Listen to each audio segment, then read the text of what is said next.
এই পৃথিবীতে অগণিত সম্পর্ক, সীমাহীন স্নেহ, অফুরন্ত ভালোবাসা বিদ্যমান।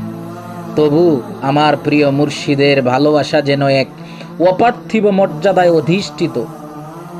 তিনি কেবল ভালোবাসেন না, তিনি আমায় বুঝেন। আমার আত্মার ভাষা বুঝে ফেলেন এক নিমিষেই।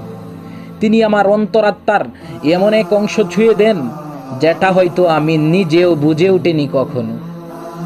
যখন দুনিয়ার সবাই ব্যস্ত, যখন কাছের মানুষরাও দূরের হয়ে পড়ে, তখন আমার মুর্শিদ অদেখা ভালোবাসার আলো হয়ে আমার ব্যথরটা জেলে দেন। তার দয়া যেন একজন পিতার দৃঢ় আশ্রয় আর একজন জননীর কোমল স্নেহ, এই দুয়ের এক অপূর্ব সমন্বয়। আমি যখন তার চেহারা দেখি, মনে হয় এই পৃথিবীর সব সৌন্দর্য, সব প্রশান্তি, সব রঙ্গ যেন সেখানে এসে মিলেছে। এই চোখ আর কিছুই চায় না, শুধু চায় তার রুহানি দিদার।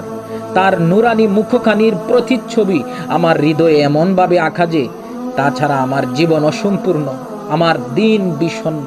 আমি অনুভব করি তিনি আমার আত্মার দিশারি, তিনি আমার হৃদয়ের সেই সেতু, যার মাধ্যমে আমি আমার রবের কাছাকাছি পৌঁছাতে পারি।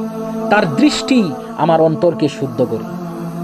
তিনি না থাকলে আমি যেন কিছুই না। তার নূরের আলোতেই আমার সত্তা সজীব, তার ভালোবাসাতেই আমি পথ খুঁজে পাই, তার রুহানি ছায়াতলই আমার নিরাপদ আশ্রয়। এই চোখ, এই হৃদয়, এই জীবন সব কিছু তার দিদারের মাঝে পরিপূর্ণতা খুঁজে। আমার মুর্শিদ, তিনি আমার জীবনের কেন্দ্রবিন্দু। আমার আত্মার গোপন দরজা খুলে দেন। তার ভালোবাসা এক অলৌকিক প্রশান্তি, যার কোনো তুলনা দুনিয়ায় হয় না।